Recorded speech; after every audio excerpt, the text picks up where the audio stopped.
bind your own book, first you'll need to choose the cover, some sort of decorative paper, some string, maybe some tape, a stapler, a rubber band and skewer, a hole punch, scissors, and a decent stack of paper.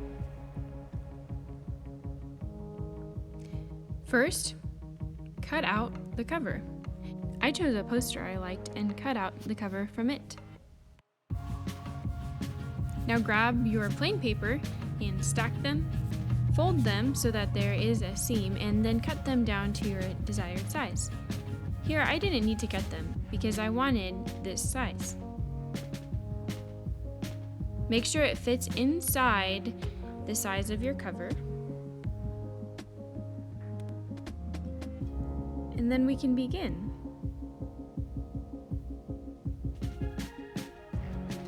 This one I chose to staple. I stapled all of the stack together, with obviously the paper in the inside of the binding.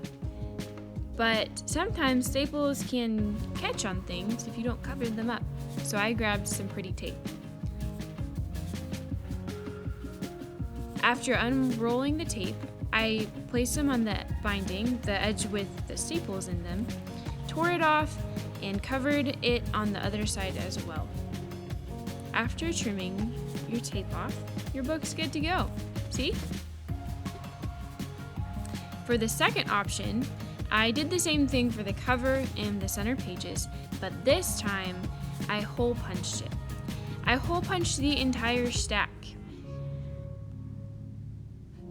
I did the top and the bottom, lined it up with the paper, and hole punched through that same hole in the cover. That way, the holes of the binding, the pages, and the cover all match. Then I grabbed a rubber band and a skewer.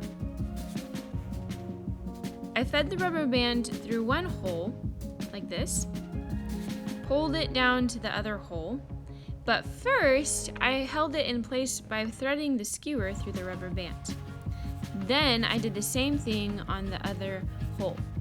And once again, you're good to go. I really like this type. I think the skewer adds a little bit of decoration to the front. The last type is probably the simplest. You hole punch the top and the bottom on the fold, and then you hole punch the book cover on the top and the bottom through those same holes. I chose a piece of string and made sure that it was twice the height of the book, like this. I thread it through the bottom hole and then the top hole as well. I wanted to tie the string on the inside because I didn't like my knot. But if you wanted, you could do this with ribbon or a variety of strings that you like and tie the bow on the outside to add a little bit of decoration. I cut down the strings just to make sure that they weren't in the way. And there's your third book. I hope you enjoy binding your own notebooks just as much as I have.